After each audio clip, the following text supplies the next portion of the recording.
Singapura merupakan sebuah negara kecil dan maju di wilayah Asia Tenggara. Tahukah kamu, awalnya Singapura hanyalah sebuah pemukiman dengan nama Temasek. Sejarah nama Singapura. Sejak abad ke-7 hingga abad ke-13, wilayah Temasek dikuasai oleh Kerajaan Sriwijaya yang berpusat di Sumatera.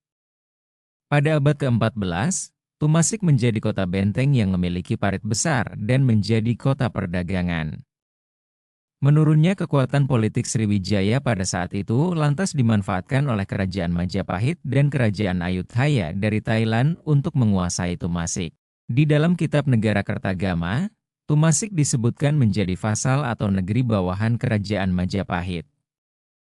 Sumber Portugis menjelaskan bahwa di akhir abad ke-14, Temasek menjadi wilayah pengikut Siam dan menjadi bawahan Kesultanan Malaka pada abad berikutnya. Siam merupakan sebutan lama Thailand, termasuk negara-negara pengikutnya.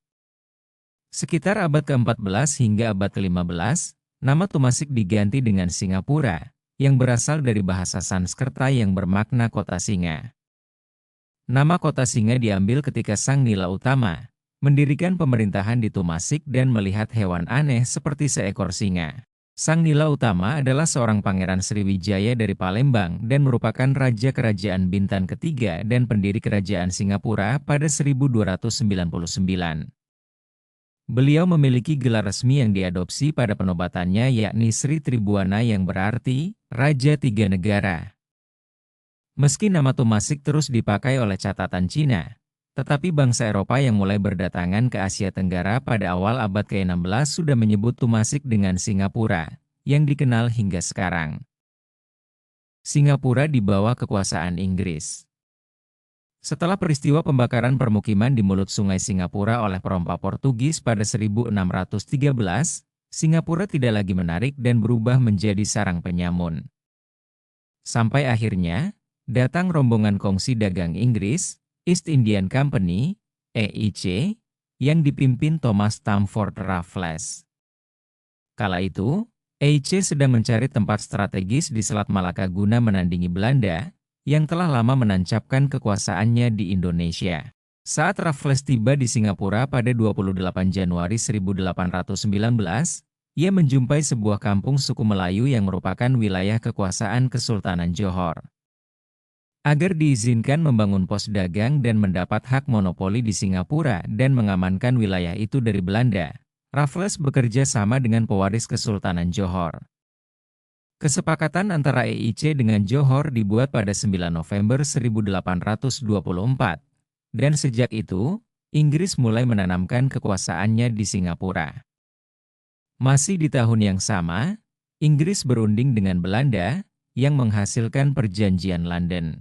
Dari hasil perjanjian ini, Kepulauan Melayu dibagi dua, yaitu kawasan utara, Pulau Pinang, Melaka, dan Singapura, di bawah Inggris, sedangkan Belanda menguasai bagian selatan. Di bawah kendali Inggris, Singapura perlahan-lahan semakin berkembang menjadi kota modern. Hal ini didukung posisinya yang sangat strategis di jalur pelayaran dan perdagangan internasional. Sebelum kedatangan Raffles, hanya ada sekitar 1.000 orang di Singapura, yang sebagian besar adalah etnik Melayu asli, dengan segelintir orang Cina. Pada 1860, populasinya telah membengkak menjadi lebih dari 80.000, dengan lebih dari setengahnya adalah orang Cina.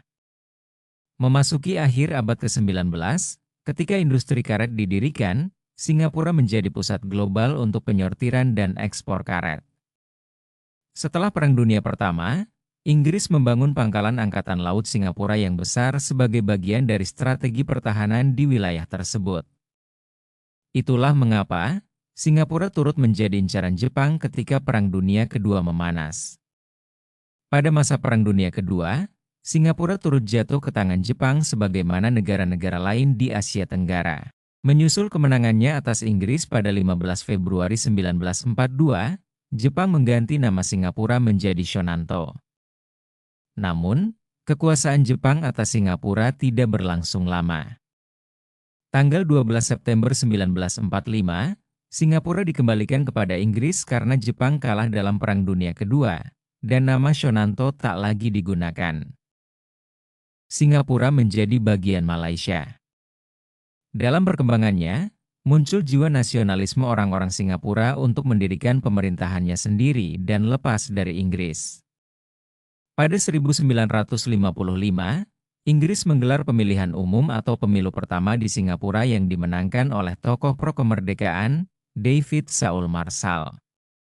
Marshall kemudian pergi ke London untuk meminta kemerdekaan secara penuh dari Inggris, tetapi ditolak. Kegagalan ini lantas membuat Marshall terpaksa mundur dan posisinya digantikan oleh Lim Yew Hock.